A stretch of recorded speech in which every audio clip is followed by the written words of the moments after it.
運動完之後，佢再去桑拿房焗多啲汗，然後先至去沖涼，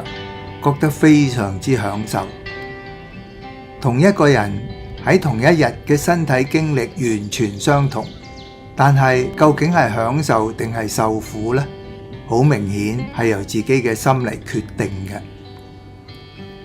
我哋嘅一切喜怒哀樂都係由個心製造出嚟嘅，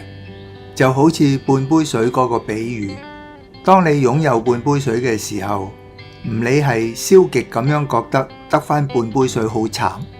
還是積極咁諗自己仲有半杯水好好彩，